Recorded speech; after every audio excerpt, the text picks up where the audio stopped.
በጥር 21 ቀን እናታችን ቅድስት ድንግል ማርያም በክብር አረፈች።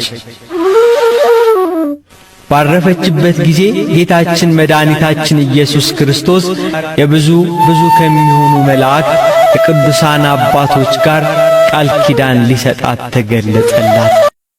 ለመናዋ ወርቅ ነው። ስጋዋ ወርቅ፣ ነፍሷ ወርቅ፣ ህሊናዋ ወርቅ፣ ልቧ ወርቅ፣ ሕዋሳቷ ወርቅ፣ ስሟ ወርቅ፣ ሁለንተናዋ ገንዘብ ይሆን ጸጋን የተመላች እጅግሯ ገንዘብ ይሆናል። አይ ኪዳነ ምሕረት የስንቱን ችግር እንዴት እንደምትፈታ ከፊት ፊታችሁ ማርያም ትሂድላችሁ፣ ቤታችሁን በበረከት ታርግላችሁ፣ ውሃ የሆነውን ሕይወታችሁን ታጣፍጥላችሁ። እግዚአብሔር ይባርካችሁ። ከፍ እንዳላችሁ ኑሩ። በንስሐ በእግዚአብሔር ቃል በቅዱሱ ቃል በስጋው በደሙ ከፍ እንድትሉ ያድርጋችሁ። ከሰው በታች ያድርጋችሁ። የሰው እጅም ያሳያችሁ። እግዚአብሔር የሰጣችሁን ነገር ይባርክላችሁ። ለከርሞ በሰላም ያድርሰን፣ በፍቅር ያድርሰን። የዚህን ቦታ ለውጥ ያሳየን አምላክ የሀገራችን ለውጥ ያሳየን። የእናንተን የእኛን ከፍታ ያሳየን። እግዚአብሔር ይባርካችሁ። የእግዚአብሔር ትዕግስቱ ባያልቅ ነው። እንደኛ ያለ አረመኔ ያለ፣ እንደኛ ያለ ክፉስ አለ። መጨካከናችን ልክ አልፏል። የድሃ ልጅ እንደ ዶሮ የሚታነቀው ለምንድን ነው? በገንዘብ ፍቅር ነው። ሰላም የተወደዳችሁና የተከበራችሁ ውድ ቤተሰቦቼ፣ ዛሬ እንደተለመደው አስተማሪና ቁም ነገር አዘል የሆኑ መረጃዎችን ይዤላችሁ ቀርቤያለሁ። ወደ ቪዲዮቹ ከዛ በፊት ግን ለዚህ ቻናል አዲስ የሆናችሁ ላይክ እና ሰብስክራይብ እንዲሁም የደወል ምልክቱን በመጫን ይህን ቻናል መቀላቀል ትችላላችሁ። ወደ ቪዲዮቹ አስተርእዮ ማርያም ዛሬ እመቤታችን ቅድስት ድንግል ማርያም ያረፈችበት ቀን ነው። እንጀራ ተሸክማ እንጀራ የራባት፣ የሕይወት ውሃ ተሸክማ ውሃ የጠማት፣ እኔ የሕይወት ውሃ ነኝ፣ ከሰማይ የወረደ እንጀራ ነኝ፣ 5 እንጀራ 2 ዓሣ ባርኮ 5000 ሰው ኋላ የሚያጠግበውን ክርስቶስን አዝላ የሕይወት እንጀራ አዝላ ሲርባት፣ የሕይወት ውሃ ተሸክማ ሲጠማት፣ አንድ ቀን አላጉረመረመችም፣ አላማረረችም። የታገሱትን ብፁዓን እንላቸዋለን አለ። መከራውን የታገሱትን ልብላ ልጠጣ የሚል ስሜታቸውን በጾም የረሸኑ፣ ላመንዝር ልቅበጥ የሚል አካላቸውን በቅድስና የረሸኑ። የድንግል ማርያም ድንግልና ሁለንተናዊ ይባላል። ሁለንተናዊ ድንግልና ያላት እመቤታችን ብቻ ናት ከፍጡራን። ሁለንተናዊ ድንግል ከውስጥም ከውጭም፣ በስጋሽም ድንግል ነሽ፣ በሐሳብሽስ ድንግል ነሽ እንላታለን። የውስጥም የውጭም ሁለንተናዊ ድንግልና የተሰጣት እመቤታችን ናት። እመቤታችንን ብናነግስ፣ ጻድቃንን ብናነግስ፣ መላእክትን ብናነግስ፣ የንግሱ ሁሉ ባለቤት የምስጋና ሁሉ ባለቤት ማን ነው? እግዚአብሔር። ያ ሕፃናትን የሚፈጥር እግዚአብሔር፣ አዳምን ከአፈር የፈጠረ፣ ሔዋንን ከአንዲት አጥንት የፈጠረ፣ አቤልን ቃየልን ከእናት ከአባት እንዲገኙ ያደረገ እግዚአብሔር፣ ከተፈጥሮ ቁጥጥር ውጭ የነበረ እግዚአብሔር አሁን ለኛ ሲል ከተፈጥሮ ሕግ በታች ሆነ ማለት ተጸነሰ ማለት። ስለዚህ አስተርእዮ ጌታ የተገለጠበት ነው አይደለም? ለዚህ መገለጥ ደግሞ እሺ በእጄ ይሁን ብላ ጊዜዋን አካሏን አሳልፋ የሰጠች በቅታ ተዘጋጅታ ተመርጣ የተገኘች ማናት? እመቤታችን ናት። እኛ መናፍቃን እንዳይናገሩ ማድረግ አንችልም። ምላሳቸው ተፈቶ ይብህም አፍ ወተታሰር ልሳን፣ አፍ የሚዘጋበት አንደበት የሚታሰርበት ዘመን ይመጣል። ለለፈለፉት ለቀባጠሩት ዋጋቸውን የሚቀበሉበት ዘመን ይመጣል። ያ እስኪመጣ ድረስ ግን እናንተ ተረጋግታችሁ ሰክናችሁ ልትገኙ ይገባል።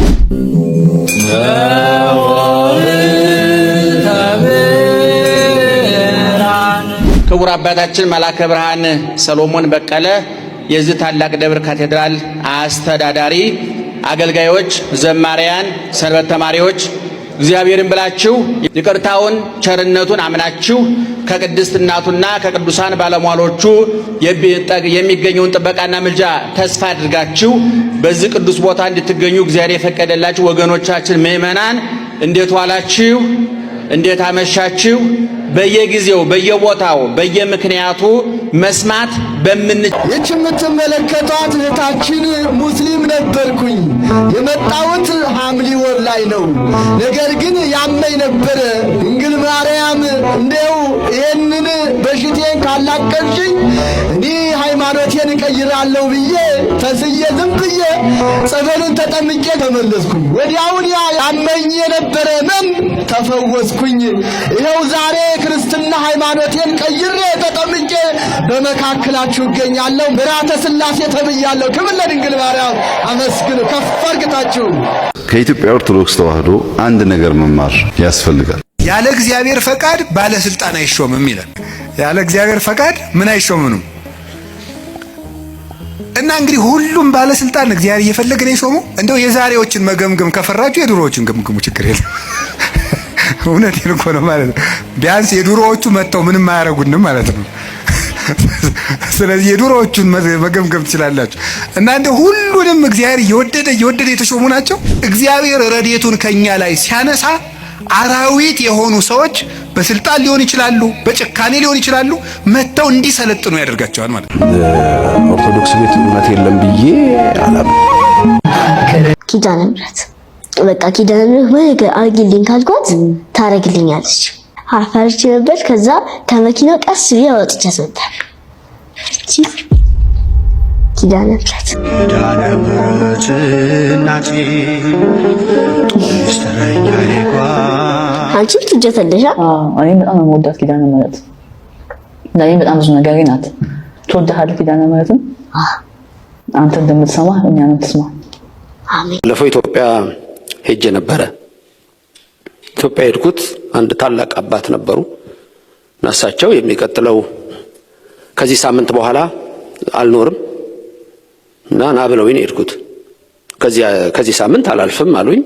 በአስቸኳይ ትኬት ቆርጬ በማግስቱ ሄድኩኝ እና እንዳሉት አርብ ቀን አረፉ። እኔ ሐሙስ ጠዋት ደረስኩ። እድሜያቸው 123 ነበር። ግን ገና ብርቱ ነበሩ፣ ጠንካራ ነበሩ። ቀደም የምንለው ጥያቄ የሚፈጠረው እዚህ ጋር ነው። ነፃነት ደግሞ በአርባዎች ውስጥ ነው። እኔ አንድ ያስታውሳለሁ የሰርጉ ዕለት ወጥተው አንድ 30 ዓመት ያህል የሚሆነው ይመስለኛል።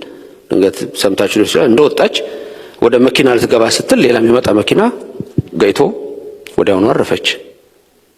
ምንድነው? አልጋ ላይ በዚህ ሰዓት የሚማቅሰው አለ።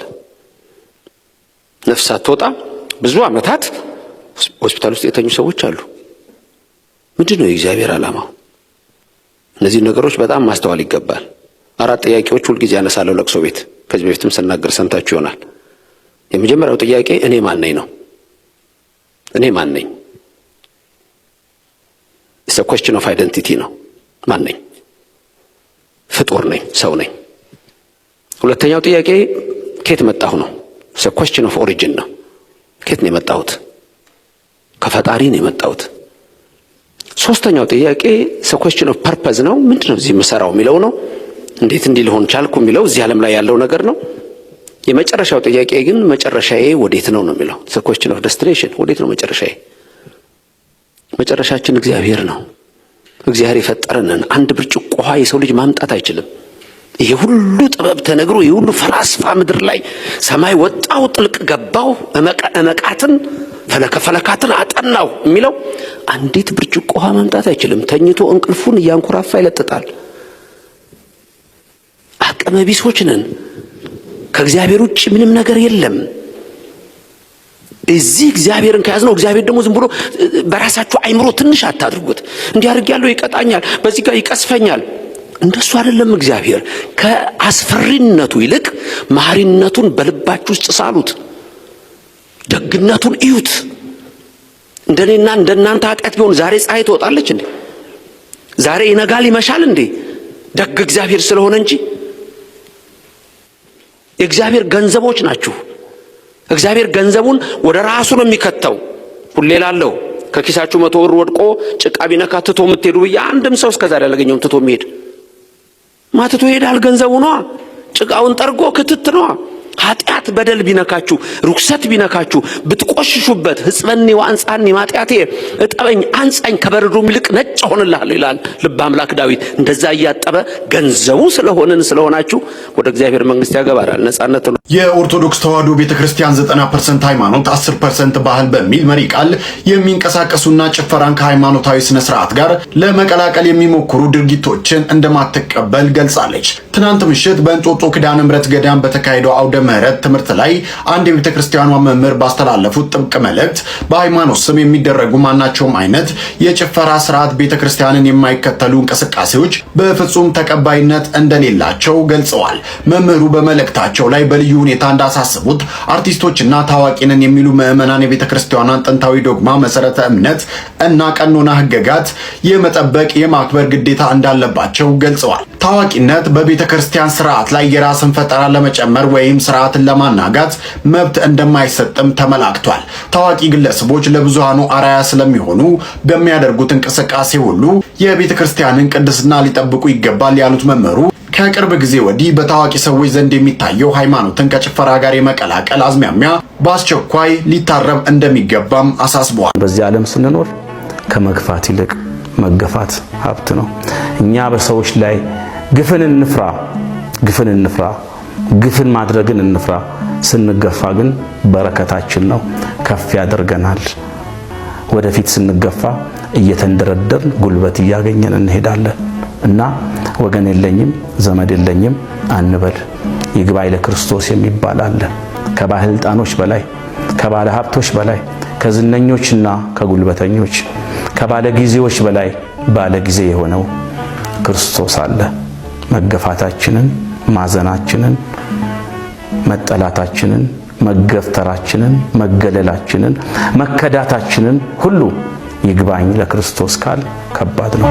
ኦርቶዶክስ ነኝ፣ እምነቴን አልቀየርኩም። በመጨረሻም ዘማሪት ዘርፌ የምንፍቅናውን ዓለም ያሳፈረና ያስደነገጠ ንግግርን የተናገረ ሲሆን በአላፋት ዝማሬ ላይ እንድገኝ ፍቀዱልኝ ስትልም ተማጽናለች። ምንድነው እየተፈጠረ ያለው? በጋራ እንቃኘዋለን። ዘማሪት ዘርፌ ከበደ ከቅርብ ሰዓታት በፊት ያጋራችው መልእክት በርካታ ምናፍቃንን ያቃጠለ ነበር።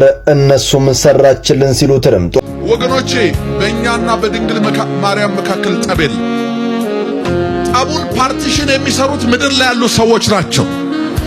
እሷ እዚህ መስመር ውስጥ ነው ያለችው።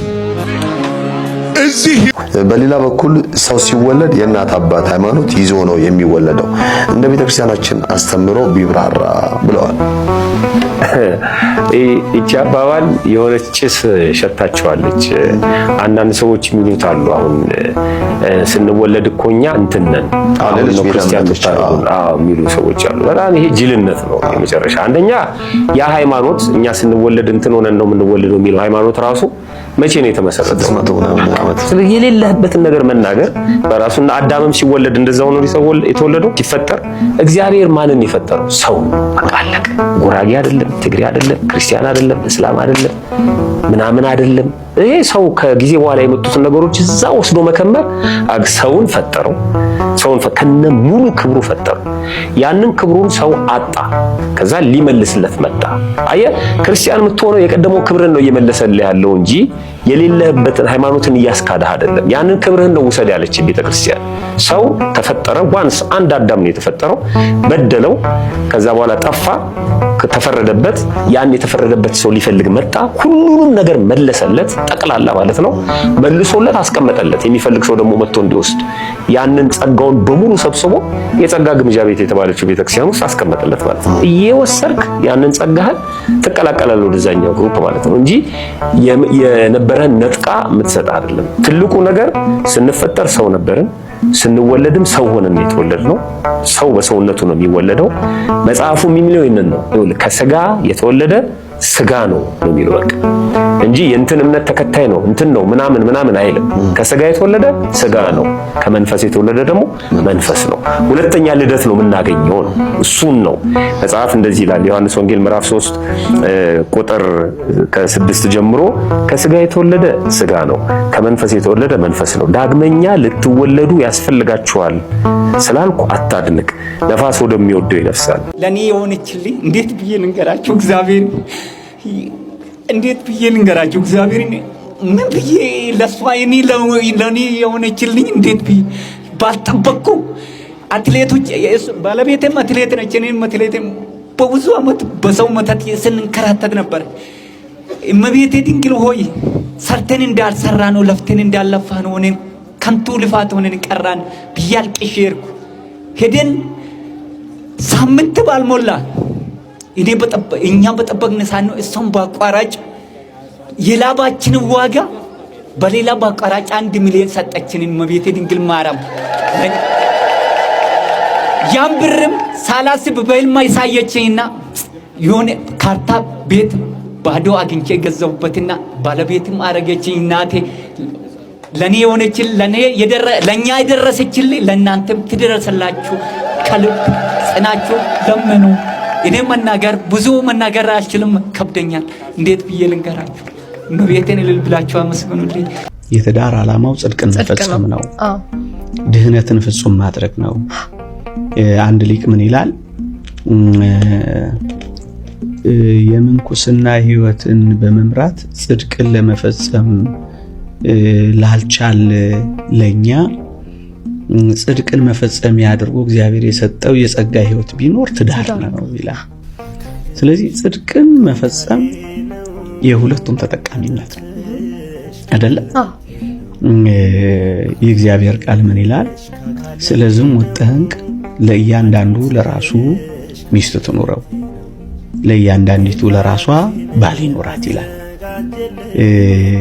በዝሙት ተወግተው ከጽድቅና ከመንግስተ ሰማያት ተራቅተው እንዳይባረሩ ጽድቅን ገንዘብ አድርገው የእግዚአብሔርን መንግስት እንዲወርሱ በዝሙት ጠንቅ እንዳይያዙ እንዳይጠየቁ ለባል ሚስት ለሚስት ደግሞ ባል ይኖራት ብሎ አዘዘ። ስለዚህ የተጠቃሚነት አይደል?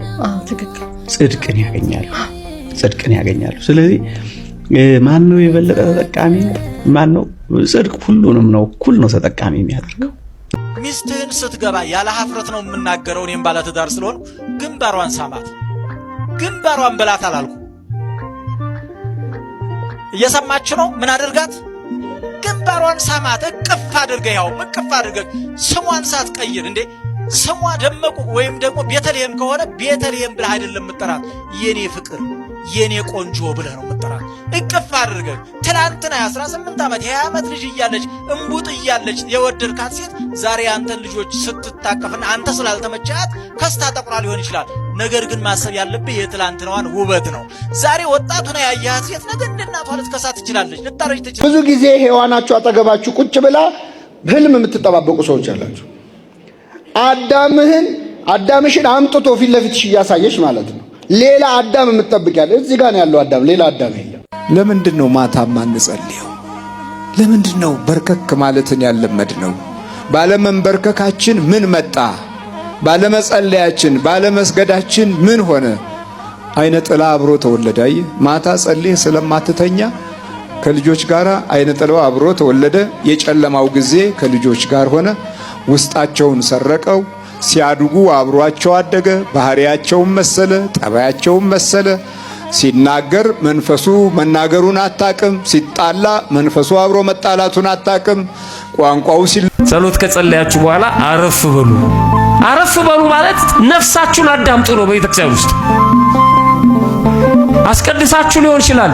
የግል ጸሎታችሁን ጸልያችሁ ሊሆን ይችላል። ቁጭ በሉ፣ ረፍት አድርጉ እና አዳምጡት። ነፍሳችሁን ይነግራችኋል። እግዚአብሔር ቅርብ ነው ለነፍስ። ሕያዊት ናት፣ ለባዊት ናት፣ ነባቢት ናት። በቀጥታ ከእግዚአብሔር ምንነት ባህሪ ጋር የምትገናኘው እሷ ናት። ሰውን በመልካችን እንደ ምሳሌያችን እንፍጠር ያለው በነፍስ ባህሪ ነው። ትነጋገራለች። ይሄን ጉዳይ እንዴት አደረግከው ትላለች። ይሄን እኮ ማድረግ አግባብ አይደለም። አሁን ከዚህ ወጥተህ እዚህ ልትሄድ ነው ያሰብከው አይደለ? ጥሩ አይደለም። ገሌን እንዲህ ልትለው አይደለ? ይሄማ ጥሩ አይደለም። እኛ እኮ ለነፍሳችን ቢዚ ነን። መሽታ እናግረን እሷ በጣም ቢዚ ነን። እግዚአብሔር ደስ ብሎት ይቀበለናል። ግን ባካናዎች ነን። ስንመጣ እንሮጣለን፣ እንሯሯጣለን፣ አንሰማም። እንዴት ያናግረን እግዚአብሔር? ለእግዚአብሔር እንኳን ቢዚ ነን። ደግሞ ስንረጋጋ ነው ማናገር የሚችለው እግዚአብሔር። መረጋጋት አለብን። ብዙ ሰው ወተት ጥዶ ነው ቤተክርስቲያን የሚመጣው። ይጨንቀዋል፣ አይቀመጥም፣ አይሰማም። እግዚአብሔር የተረጋጋ ልቦና ይስጠን። በእውነት ያቺን ሴት ታስታውሷታላችሁ? ማርያም ተፍረት ባለሽቷ ማርያም፣ ያቺ ዘማዊት ሴት የሚገርም እኮ ነው። አካሏን ሙሉ የሚያሳይ መስታወት ነበራት። ሰውነቷን ተመለከተችው። ጥሞና ውስጥ ገባች። ራሷን አየችና ለካ ውብ ነኝ። የሮማ ባለስልጣናት፣ ወታደሮች፣ ታላላቅ ሰዎች የሚሻሙብኝ ለካ ውብ ስለሆንኩ ነው። ለካ ሰውነቴ እንዲህ ያምራል አለች።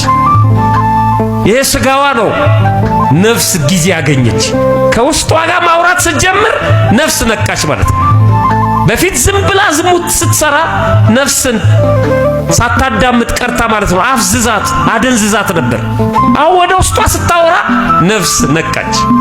አዎ ውብ ነሽ አለቻት። ውብማ ውብ ነሽ፣ ግን ምን ዋጋ አለው? ትሞቻለሽ። ይሄ ውበትሽ አፈር ይበላዋል፣ ይበሰብሳል። ሰማያዊ ፍርድ ይጠብቅሻል። ደነገጠች።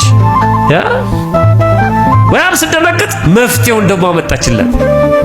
ይሄ እንዳይሆን ግን የኃጢአት ስርየት የሚሰጥ ክርስቶስ መጥቷል፣ ተገልጧል። የፍቅረ አብና የፍናንን መስቀል በሰርግ አዳራሻቸው በግራና ቀኝ ቆመው ንስሐ አባት ይመስሉናል ሁለቱ። እንዴት አንዱ ቢሳሳት አንዱ አይስተካከል? እውነት ቤተ መቅደስ ያልተባረከ ቀለበት በእንትን ስለባረካችሁት እውነት ከእግዚአብሔር አገናኛችሁት ማለት ነው። እናንተ የንስሐ አባት ከሆናችሁ ልጆቻችሁን በቤተ መቅደስ መዳር ሲገባችሁ ኦርቶዶክስ ወጣ ስንልላቸው እንትኑን ተረሱት። ይሄ የቄሱን ጉዳይ ረሱት። ይኸውልህ እኔ የምነጋገረው ከሊቃውንት ጋር ኦኬ፣ ከሊቃውንት ጋር ይምጣ። 4 አይና 6 አይና የምትለውን እሱን ነው እንጂ እኔ የምፈልገው ከዶሮ ነጋዴ ጋር አልነጋገርም። አዮ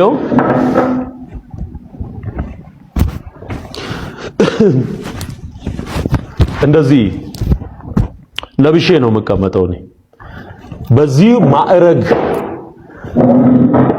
ሊስን በዚህ ማዕረግ ነው እኔ የምነጋገረው። ይሄ የፖለቲካ ሰንኮፍ ያልተነቀለለት ፖለቲከኛ ሞዓ ተዋህዶ እያለ የሚያጓራ ሞዓ ተዋህዶ እያለ ፖለቲካ የሚያጠነጥን ግሩፕ ማህበር የእነሱን ማንነት እኛ ጠንቅቀን እናውቃለን። ስለዚህ እኔ የምነጋገረው ይኸውልህ እንደዚህ ከሊቃውንት ጋር ነው ማለት ነው። በዚህ አጋጣሚ ልብሱን መርካቶ አለ፣ መርካቶ ትገዛዋለህ። መጽሐፍ ቅዱስ ሲናገር አንድ ቦታ ምን ይላል? ትዕቢት ውድቀትን ትቀድማለች ይላል። ያንተ ትዕቢት የትም አይደርስም። እና በነገራችን ላይ በስድብ ሳይሆን ፈራው አቃተኝ ከአቅሜ በላይ ሆነ ብለህ ቶሎ ብለህ አስተካክል። ካልሆነ እኔ ራሴ ከእንዳንተ አይነት ተራ ሰው ጋር ማውራት እንኳን አልችልም። እኔ እንኳን ዲያቆን ዘማርያም ወይም ደግሞ ዲያቆን ቴዲ ያለው እኔ ራሴ ነብይ ነበርኩኝ። ስለዚህ ማውራው ከእንዳንተ አይነት ትላንትና ከኦርቶዶክስ ቤት ከመጣ ሰው ጋር ሳይሆን ማውራት የምችለው ከነ ፓስተር ጻድቁ አብዱ ጋር ነው ማለት ነው። አትለጠጥ፣ ትዕቢት ውድቀትን ትቀድማለች። ቤተሰቦቼ ለዛሬ ይዤላችሁ የመጣሁት ቪዲዮዎች እነዚህ ይመስላሉ። አብራችሁን ስለቆያችሁ አመሰግናለሁ። የተሰማችሁን ሀሳብና አስተያየቶች ደግሞ ኮሜንት ላይ ጻፍ አድርጉልኝ። በቀጣይ ቪዲዮ ባሪፉ እንደምንገናኝ ተስፋ አደርጋለሁ። ስላዳመጣችሁን አመሰግናለሁ።